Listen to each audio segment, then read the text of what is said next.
सगळ्यांनी का पुतळा आपल्याला कसला पाहिजे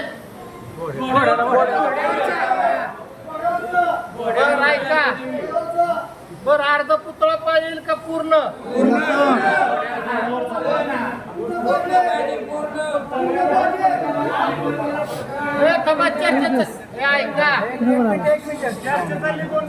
ऐका चर्चा अशी चालली आहे ज्यादा वजन जर झालं त्याचं तर आपण सगळ्या बॅलन्सिंग बघावं लागेल आपल्याला आपण तुम्ही म्हणता तुमचं सगळ्याचं मत आहे सगळ्याच्या सहमतीने आपण एक त्या मापामध्ये जेणेकरून आपल्याला शूट होईल अशा पद्धतीने आपण तो पुतळा ऑर्डर द्यायची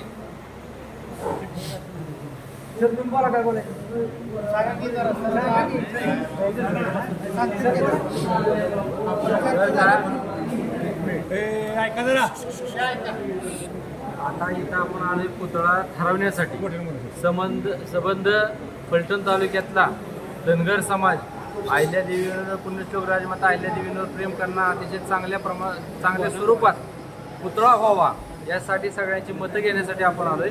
परंतु या पुतळ्याचं नियोजन करण्यासाठी जी मंडळी आहेत जे प्रत्यक्ष पुतळा तयार करतायत ते या ठिकाणी मार्गदर्शन करते. बरं का तिकडे लक्ष द्या. आता आपण पुतळ्याच्या संदर्भात मी तिथंही सांगितलं एक अर्ध पुतळा हा एक विषय आहे, दुसरं पूर्णाकृती पुतळा म्हणजे उभा राहून आणि तिसरं घोड्यावरचा पुतळा. आता या तिन्ही पुतळ्याच्या संदर्भात गावकर साहेब आपल्याला सविस्तर माहिती सांगतील. तास जाऊ द्या, दीड तास जाऊ द्या, चर्चा व्यवस्थित करू आपण. हा कायमस्वरूपीचा प्रश्न आहे त्यामुळं आताचा निर्णय हा ठाम राहणार आहे. 100 वर्षासाठी राहणारा हजारो वर्ष राहणार. आता ह्या तीन पुतळ्यांचं तुम्हाला दाखवतो. सर्वसाधारण हा अर्ध आणि हा उभा असणारा पुतळा उभा असणारा पुतळा आणि हा घोड्यावाला पुतळा. बरं आता थांबा 2 मिनिटं. जाणती माणसं कोण कोण आहेत इथं? सरपंच कुठे आहेत? काय तुमचं म्हणणं आहे? युवराज बापू तुमचं काय मत आहे सांगा.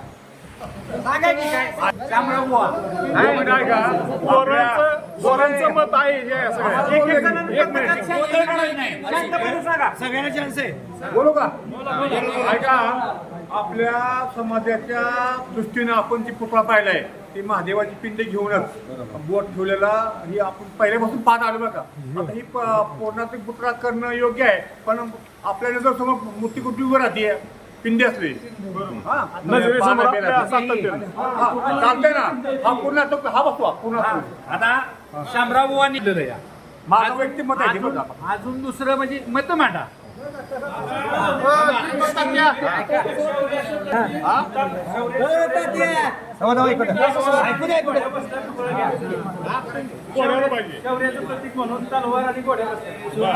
आणि अजून कुणाचं मत काय मांडायचं लक्ष द्या. चर्चा करू नका. चोरमले पाहुणं, चोरमले पाहुणं तुम्ही सांगा बोला काय एकीकडे बोला की तुमचं काय मत आहे? सगळ्यांचं मत आहे घोड्याचा पुतळा पाहिजे.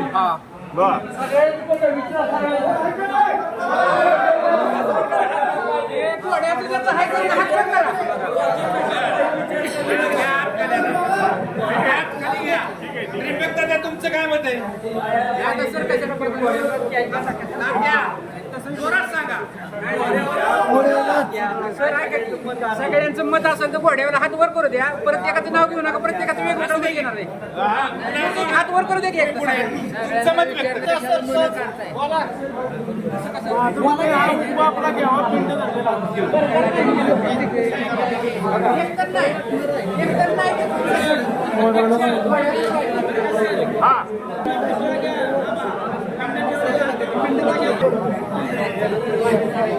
बर का?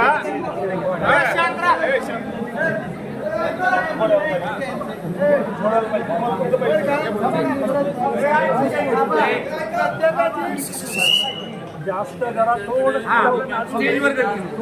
गर्दीनं करता ज्यांना बोलायचं ऐका. प्रत्येकाची मतं वेगवेगळी येणार आहे बरं का. जर आपण कमिटी ठरवली कमिटीने तुम्ही जी 7-8 जर कोण असतात त्यांचा तुम्ही विचार करा आणि तुम्ही ठरवा आणि त्यांनी सर्वांनी मान्यता द्यावी असं मी सांगतोय. मला मग प्रत्येकाचं तुम्ही आपलं मत मांडा. बरोबर आहे या कुणी विषय मांडला नाही. आता खटावकर साहेब तिन्ही पुतळ्याविषयी माहिती सांगतील आणि माहिती सांगितल्यानंतर जी आपल्या समितीचा अध्यक्ष आहे ते तुकाराम आबा फायनल सांगतील. आणि नाही त्यांच्याबरोबर कोण असतील ती आता बरं का आम्ही आज आपण ही करू आणि संध्याकाळी तिथं कार्यालयात जाहीर करू.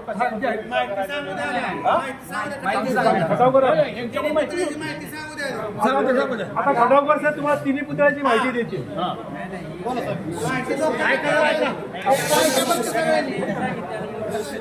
चर्चा करू नका. आता कोणी बोलू नका.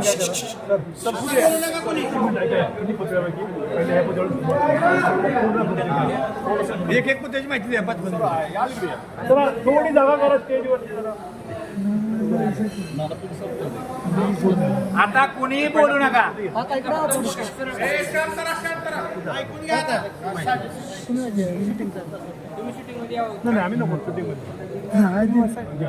नमस्कार फलटणकर.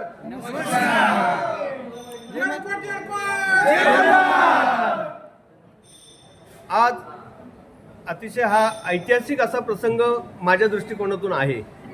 आपण सगळे फलटणकर आज माझ्या स्टुडिओमध्ये आलात याचा मला अत्यंत आनंद होत आहे. कारण आत्तापर्यंत अनेक पुतळे माझ्या हातून झालेले आहेत. आज माझी दोन्ही मुलं या कामामध्ये व्यस्त आहेत. आज आनंद या दृष्टीने होतोय की पहिल्यांदा मी हा ऐतिहासिक क्षण का म्हणतोय तर एवढ्या मोठ्या संख्येने म्हणजे आज मला तुमच्या ह्या कामाबद्दलची इच्छाशक्ती ही तुमच्या सगळ्यांच्या भावनांमधनं जाणवतीये की एवढ्या मोठ्या संख्येने एक सुंदर देखणं ऐतिहासिक असं स्मारक फलटणसारख्या शहरामध्ये उभं करण्यासाठी आपण एवढ्या संख्येने इथं आलेला आहात. म्हणजे आज ह्या संबंध स्मारकामध्ये हे खरोखरच ऐतिहासिक असं स्मारक होणार आहे. प्रत्येकाचा अत्यंत मनापासून भावनिक असा हा वाटा ह्या स्मारकामध्ये असणार आहे. हे अत्यंत असं ऐतिहासिक असं स्मारक आपण करतो आहोत. म्हणजे बघा एखादं ऐतिहासिक स्मारक करण्यासाठी एवढ्या मोठ्या संख्येने सगळे कार्यकर्ते आणि सगळे येणं हाही एक ऐतिहासिक प्रसंग आहे. आपल्याला ज्या वेळेला आमची परवा दिवशी एक प्राथमिक चर्चा झाली की आपल्याला 3 विषयांमध्ये हा पुतळ्याची निर्मिती करायची आहे. त्याच्यामध्ये पहिल्यांदा एक चर्चा झाली की 4 फूट उंचीचा अर्धा पुतळा करायचा की त्याचं एक आपण अशा प्रकारे एक स्केच तयार केलं. त्याच्यानंतर असं ठरलं की 9 फूट उंचीचा उभा असलेला हातामध्ये पिंड घेतलेला असा एक पुतळा तयार करायचा. आणि तिसरा एक विषय झाला की आपल्याला घोड्यावरचं राणीसाहेबांचा पुतळा साकार करायचा आहे. आज आपल्याला हे करत असताना सर्वप्रथम महाराणी साहेबांचं संबंध ऐतिहासिक पार्श्वभूमी लक्षात घेतली पाहिजे. त्यांचं जे कार्य आहे त्यांनी ज्या पद्धतीने ह्या संबंध आपल्या हिंदुस्थानातल्या मंदिरांचं पुनर्जन्म जीवित केलेलं आहे, त्यांचा पुनर्जन्म दिलेला आहे. सगळ्या मंदिरांचा जीर्णोद्धार त्यांच्या हातनं झालेले आहेत. आपल्या हिंदुस्थानातले बरेचसे घाट ह्या महाराणी साहेबांनी तयार केलेले आहेत. मला आनंद याच्यासाठी होतोय की 2 वर्षापूर्वीच इंदोर शहरामध्ये यशवंतराव होळकरांचा पुतळा घोड्यावरचा आपण तिथं बसवलेला आहे. त्याचं एक मॉडेल देखील फायबरचं समोर आपल्या इथं ठेवलेलं आहे. हे करत असताना राणीसाहेबांचं शौर्य आणि राणीसाहेबांची आध्यात्मिक भक्ती या दोन्हीचा विचार आपल्याला ह्याच्यामध्ये करणं गरजेचं आहे. त्यांनी ज्या पद्धतीने संबंध मंदिरांचा जीर्णोद्धार केलेला आहे म्हणजे त्यांची भक्ती आणि आध्यात्मिकता ह्या सर्व गुण संपन्न असलेल्या राणीसाहेबांचा पुतळा कसा असावा याचा विचार करण्यासाठी आपण आज इथं सगळे एकत्र जमलेलो आहोत. हे काम एकदाच होत असतं आणि पुढं 1000-2000 वर्ष टिकणारं असं हे काम होणार असतं. हा संपूर्ण पुतळा आपण ब्रांज या धातूमध्ये करणार आहोत. याला आपण गन मेटल म्हणतो. याचं वजन आता हे करत असताना आपल्याला पहिल्यांदा जागेची निवड फार महत्त्वाची असते. आपण कोणत्या जागेमध्ये तो बसवणार आहोत त्या जागेचा आधी विचार केला पाहिजे.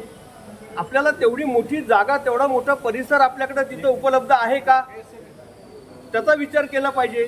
कारण ज्या वेळेला आपण 12 फुटावरचा ज्या वेळेला पुतळा तयार करतो ब्रांज धातूमध्ये, त्यावेळेला त्याला पाहण्यासाठी सगळीकडनं 24-24 फूट अंतरावरनं जागा असायला पाहिजे. त्याचं बागेसारखं सुशोभीकरण व्हायला पाहिजे. त्याचा मेंटेनन्स आपल्याला करता आला पाहिजे. ह्या सगळ्या गोष्टींचा विचार करायचा आहे. म्हणजे सगळ्यात महत्त्वाचा भाग आहे की आपल्याकडं जिथं आपण हे स्मारक करणार आहोत, जिथं हा पुतळा बसवणार आहोत, त्या जागेचा पहिल्यांदा विचार करायला पाहिजे. हे करत असताना याच्यासाठी आपल्याला एक आर्किटेक्टची नेमणूक करणं गरजेचं आहे. तिथल्या परिसरामध्ये जो त्याचा चौथरा असणार आहे, पुतळ्याचं होणारं वजन, त्या वजनाच्या अनुसार त्याचा खालचं पेडेस्टल म्हणजे तो बेस चौथरा तो विचारात घ्यायला पाहिजे. ज्या वेळेला आपण ह्या पुतळ्याचं स्मारकाची पूजा अर्चा किंवा जे काही उत्सवाच्या दरम्यान करतो, तर हार घालण्यासाठी त्याची व्यवस्था, त्याचं नियोजन आपण कसं करतो आहोत त्याचा विचार व्हायला पाहिजे. कारण अलीकडे पुतळ्याच्या बाजूला लोखंडी शिडी उभी करतात, त्याच्यामुळं संबंध त्या स्मारकाचा आणि त्या पुतळ्याचं सौंदर्य नष्ट होतं. मग आपल्याकडे क्रेन असते, अग्निशामक दलाची असते, MSCB सारख्या संस्थेची क्रेन असते, ती आणून त्याच्यावर मग हार वगैरे घातला जातो जे कोणी पाहुणे येतात तो. ह्या अनेक गोष्टींचा आपल्याला विचार करायला लागेल. आणि तो विचार करून मग आपल्याला ठरवायचं आहे की आपल्याला घोड्यावरचा पुतळा करायचा का उभा पूर्णाकृती पुतळा करायचा, असा हा सगळा विचार महत्त्वाचा आहे. जर आपल्याकडे तेवढी जागा, तिथं तेवढा परिसर आपल्याला मिळत असेल, तिथं छानसं उद्यान आपण करणार असू, तर आपल्याला घोड्यावरचा पुतळा करायला काही. एक शिल्पकार आहे, मी शिल्पकारतेच्या भावनेतनं हे व्यक्त करतोय की आपल्याला ह्या गोष्टी महत्त्वाच्या आहेत. कारण हे एकदाच होणारं स्मारक आहे, ऐतिहासिक असं स्मारक होणार आहे. आज ह्या तुमच्या संबंध संख्येमधनं मला ते जाणवतंय, दिसतंय की प्रत्येकाच्या भावना त्याच्यामध्ये आहेत. त्या दृष्टीने आपण विचार करूयात. त्याचं वजन, ज्या वेळेला आपण घोड्यावरचं शिल्प उभं करतो, पुतळा करतो, त्याचं वजन कमीत कमी 3 टन एवढं होत असतं ब्रांज धातूमध्ये. ज्यावेळेला आपण उभा 9 फुटाचा पूर्णाकृती पुतळा तयार करतो, त्याचं कमीत कमी वजन 1100 किलो होत असतं, म्हणजे 1 टन आणि थोडंसं जास्त. ज्यावेळेला आपण अर्धा पुतळा करतो 4 फुटाचा दोन्ही हात असलेला, त्याचं वजन कमीत कमी 200 ते 225 किलो होत असतं. हा सगळा झाला एक वजनाचा भाग. पुढे आपण कोणता धातू वापरणार आहे तेही महत्त्वाचं आहे. त्यानुसार आपल्याला ठरवायचंय. खर्च हा भाग नंतरचा आहे. पुतळ्याला येणारा खर्च, आता फक्त पुतळ्याचा खर्च विचारात न घेता आपल्याला तिथं जागेवर जे काही काम करायचंय, त्याचा चौतरा आहे, आजूबाजूचा परिसर उद्यान करायचं आहे, त्याची स्वच्छता, तिथला सगळं सुशोभीकरण, ह्याला येणारा खर्च, ह्या सगळ्या गोष्टींचा विचार आपल्याला करणं गरजेचं आहे. नुसता पुतळा करणं, पुतळ्याचं बजेट काढणं, पुतळ्याला येणारा खर्च, त्याचं ट्रान्सपोर्टेशन, त्याचं इन्स्टॉलेशन आणि मग बाकीच्या गोष्टींचा सगळ्याचा विचार आपल्याला पूर्णपणे करता आला पाहिजे. तो करूयात आणि मग आपण निर्णय घेऊयात सर्वानुमते की पुतळा घोड्यावरचा करायचा का पूर्णाकृती करायचा. एवढं ह्या निमित्ताने मला सांगावं असं वाटतं. याची एक प्रक्रिया असते कामाची. हे काम करत असताना आपल्याला एक छोटंसं पहिल्यांदा मॉडेल करावं लागतं. हे मॉडेल सगळ्यांच्या पसंतीला उतरलं पाहिजे. ते एकदा सगळ्यांच्या पसंतीला उतरलं की मग त्याच्यावरनं आपण ते मोठं मॉडेल तयार करत असतो. ते क्ले मॉडेल पूर्ण झाल्यानंतर त्याची आपल्याला महाराष्ट्र राज्य कला संचालनालयाकडनं परमिशन आणावी लागते. त्याचं ते पासिंग केलं जातं आणि त्यांचं पत्र आपल्याला मिळाल्यानंतर मग आपल्याला सगळ्या पुढच्या प्रक्रियेमध्ये उतरता येतं. आज ज्यावेळेला आपण सार्वजनिक ठिकाणी पुतळा उभारणी करतो त्यावेळेला अनेक परवानगी आपल्याला घ्याव्या लागतात. त्याच्यामध्ये अनेक NOC घ्याव्या लागतात.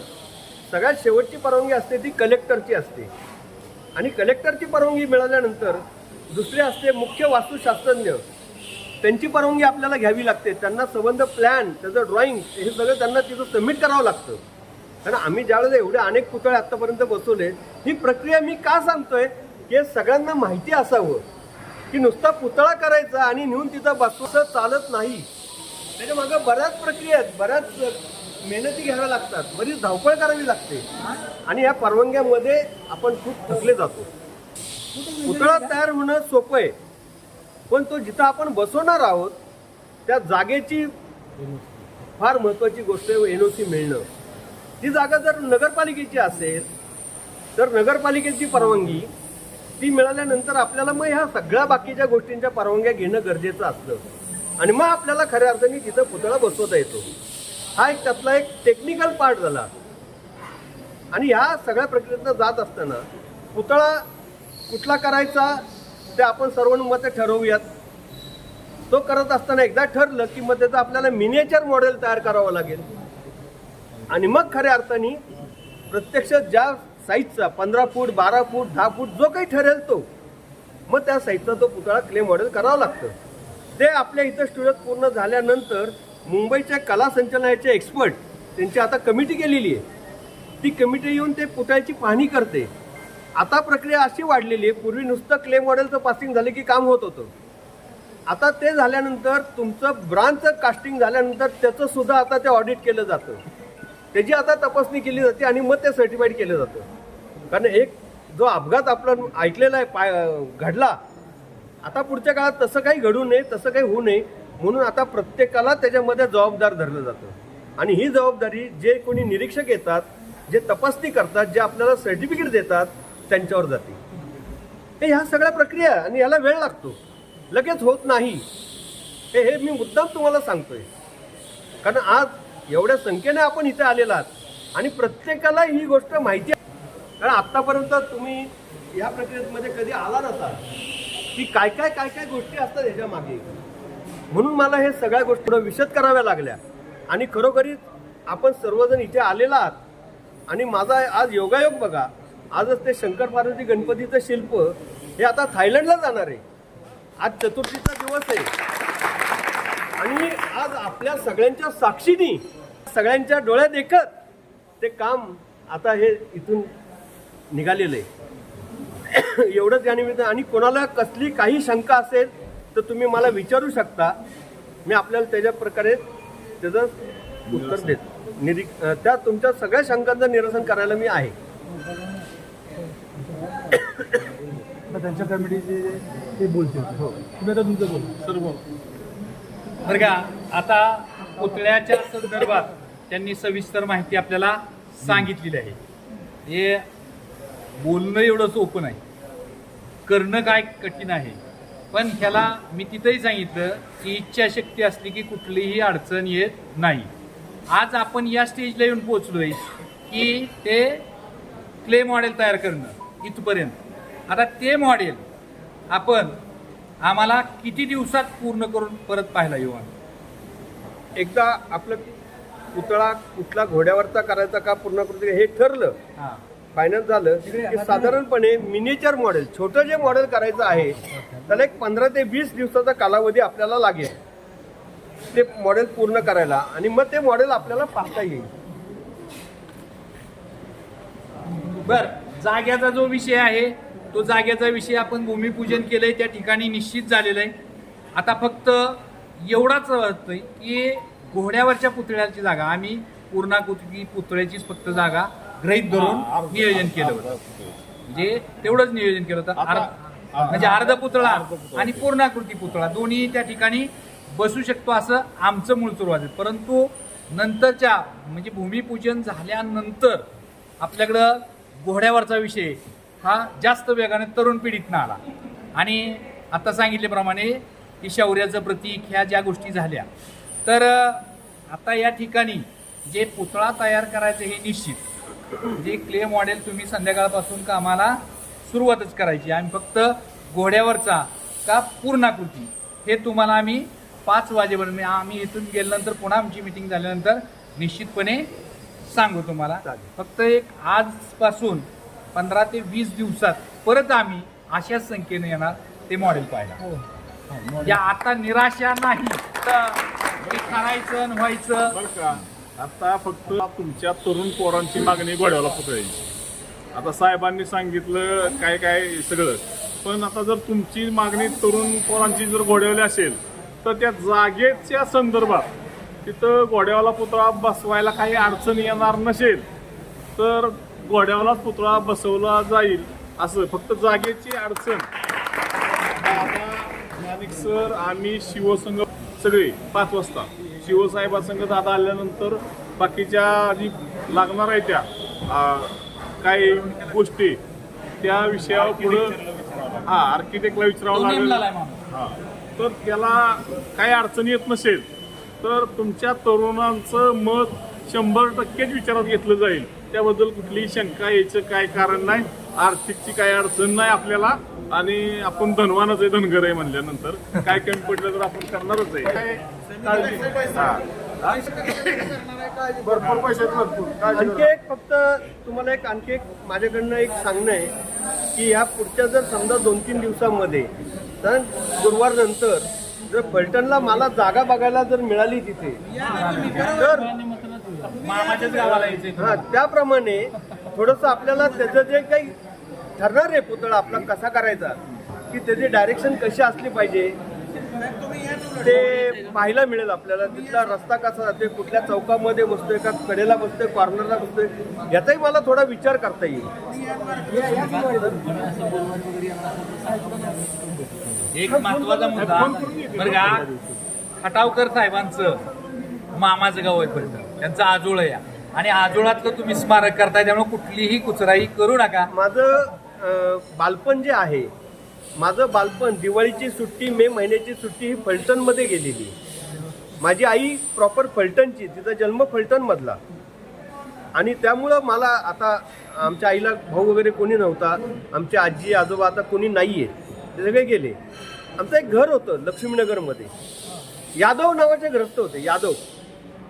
त्या यादवबाईसुद्धा आपल्या नगरसेविका वगैरे होत्या एका काळी काय. तर तिथं आमचं घर होतं, ते घर पण आम्ही ते यादवांनाच विकलं, त्यांनाच दिलं ते काय.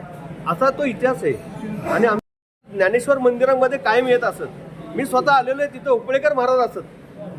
माळ रानावरती एक देवीचं मंदिर होतं बघा, एक देवीचं मंदिर माळजाईचं. तर त्यावेळेला आमच्या वडिलांनी त्याचं एक प्लॅस्टरचं मॉडेल बनवलं होतं त्या देवीचं आणि मग ती दगडामध्ये बनवली होती. त्याला आता कितीतरी वर्ष झाली. म्हणजे मी हे जे सांगतोय जवळ मला वाटतं 50-60 वर्ष 55 वर्षाचा काळ सांगतोय, त्यावेळेचा काळ आहे. हे आम्ही किती लहान होतो त्यावेळेला. असा हा सगळा, त्यामुळं ह्या फलटण शहराशी एक काहीतरी भावनिक असं नातं आहे. बरं, आता पुण्यश्लोक राजमाता अहिल्यादेवी होळकर यांच्या पुतळ्याच्या या निर्मितीच्या रूपानं आपण खटाकोर साहेबांच्या स्टुडिओमध्ये आलेलो आहे. सगळ्यांच्या भावना घोड्यावरच्या पुतळ्याच्या आहेत, तर त्या पद्धतीनं आपण सर्वजण प्रयत्न करूया आणि ही मीटिंग संपली असं जाहीर करूया. बरं का, ते पाहायला येणार आहेत. आज 20 तारीख आहे, 20 तारीख आहे, तर परत आम्ही 5 तारखेला तुमचं मॉडेल पाहायला येणार. त्याच्याबद्दल आपण मॉडेल सांगायचं नाही काय असेल 5 तारखेला जे इथून झालं ती ठरायचंय व्हायचंय तो विषय नाही. 5 तारखेला वार कुठला काही असू द्या, कसले काम असत्या, 5 तारखेला आम्ही स्टुडिओत पुन्हा बघायला येणार.